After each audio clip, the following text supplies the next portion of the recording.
আসসালামু আলাইকুম রহমতুল্লাহ। অষ্টম শ্রেণীর প্রিয় শিক্ষার্থীরা, আশা করি সবাই ভালো রয়েছে। আজকের অনলাইন ক্লাসে সবাইকে স্বাগত জানাচ্ছি। আমি আজহারুল ইসলাম, প্রভাষক গণিত, কুষ্টিয়া ইসলামিয়া কলেজ। দেখো, আজকে তোমাদেরকে যে বিষয়টা পড়াবো, প্রচুরক নির্ণয়। প্রচুরক নির্ণয় প্রচুর নির্ণয় করাটা একবারে সহজ। প্রচুর নির্ণয় করার জন্য তোমাকে দুইটা জিনিস জানতে হবে, শ্রেণীবৃত্তি এবং গণসংখ্যা। এগুলো প্রশ্নে দেওয়া থাকবে। তাহলে আমরা যে অঙ্কটা এর আগের ক্লাসে করতেছিলাম, ওইখানে শ্রেণীবৃত্তি দেওয়া ছিল 117.5 থেকে 126.5। ফুল গাছের সংখ্যা ছিল 3টি, আর ফুল গাছের সংখ্যা মানে কি গণসংখ্যা। তো এইভাবে দেখো, আমি সকল শ্রেণীগুলো লিখছি 126.5 থেকে 135.5, 5টি। এভাবে যেগুলো ছিল সবগুলো লেখার পরে আমরা 40টি পেয়েছি। কয়টি? 40টি। 144.5 থেকে 153.5, 12টি। এইভাবে যত শ্রেণীবৃত্তি থাকবে বা শ্রেণী ব্যবধান থাকবে, এটা তুমি লিখবা আর গণসংখ্যাটা লিখবা। লেখার পরে তোমার প্রচুরক মানে কি প্রচুর পরিমাণে আছে, বেশি সংখ্যক আছে।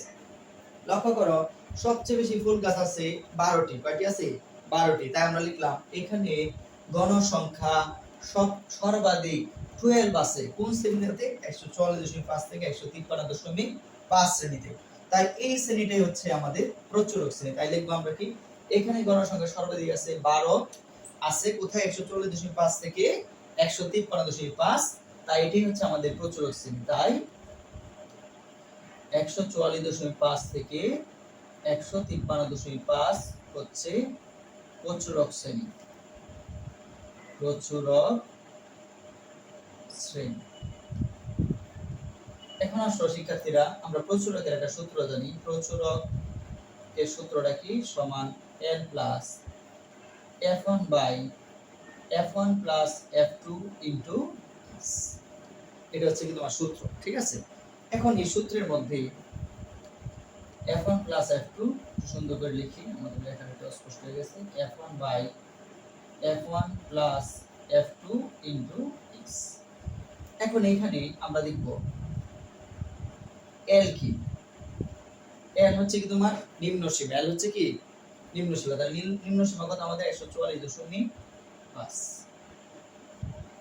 তারপরে f1 আমাদের জানতে হবে, f1 জানতে হবে, f2 আর জানতে হবে কি x। আচ্ছা, এটা আরেকটা কাজ করা যেতে পারে, আমরা এই পাশ দিয়ে বসাতে পারি। এই যে এখানে l সমান নিম্ন সীমা কত? 144.5। তারপরে আসো f1। f1টা কি আমরা একটু জানি। লক্ষ্য করো, এই যে গণসংখ্যা আছে, গণসংখ্যাটা কত? 12। f1 হচ্ছে প্রচুরক শ্রেণী গণসংখ্যা থেকে এর আগের যে গণসংখ্যাটা ছিল বিয়োগ দিতে। তাহলে প্রচুরক শ্রেণী গণসংখ্যাটা কত? 12। 12 মাইনাস, তাহলে প্রচুরক শ্রেণীর আগের গণসংখ্যাটা কত? 9। তাহলে 12 থেকে 9 বিয়োগ, অর্থাৎ 12 থেকে 9 বিয়োগ করলে কত থাকে তোমার? এখন আসলে f2 কি? প্রথমে তুমি প্রচুরক শ্রেণী গণসংখ্যাটা দেখবা। এই যে প্রচুরক শ্রেণীর গণসংখ্যা বিয়োগ f2, প্রচুরক শ্রেণীর পরের যে শ্রেণীটা আছে, প্রচুরক শ্রেণীর পরের যে শ্রেণীটা, পরের যে গণসংখ্যাটা আছে, পরের শ্রেণীর যে গণসংখ্যাটা কত? 5। তাহলে প্রচুরক শ্রেণীর গণসংখ্যা ছিল 12, এর পরেরটা কত? 5। তাহলে মাইনাস কত? 5। মনে রাখবা 12 থেকে 5 বিয়োগ করলে কত? 7। লাস্ট বাকি হচ্ছে এই হচ্ছে কি শ্রেণী ব্যবধান বা শ্রেণীবৃত্তি। কত করে ব্যবধান তোমার আছে? শিক্ষার্থীরা একটু ভালোভাবে লক্ষ্য করবে জিনিসটা। 117.5 থেকে 126.5, 117, 18, 19, 20, 21, 22, 23, 24, 25, 26। যদিও তোমার দৃষ্টিতে 10 হচ্ছে, কিন্তু লক্ষ্য করো এখানে 126.5 শেষ হয়ে আবার এখানে কিন্তু 126.5 শুরু হয়েছে। তাই আমরা 10 বলতে পারবো না। তাই আমরা বলবো 117, 18, 19, 20, 21, 22, 23, 24, 25, 26 10 হয়, কিন্তু এখানে আমাদের শ্রেণী ব্যবধান হবে 9 করে। কত করে? তাহলে 117 থেকে 126, আবার কিন্তু 126 টা এখানে রিপিট হয়েছে। যদি রিপিট না হতো তাহলে কিন্তু 10। তাই আমাদের এখানে শ্রেণী ব্যবধানটা হবে কত?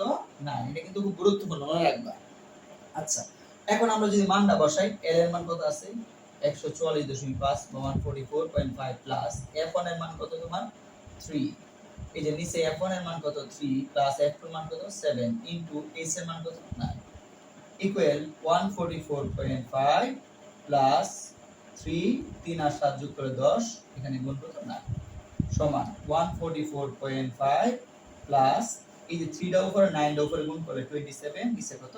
10 বা 10।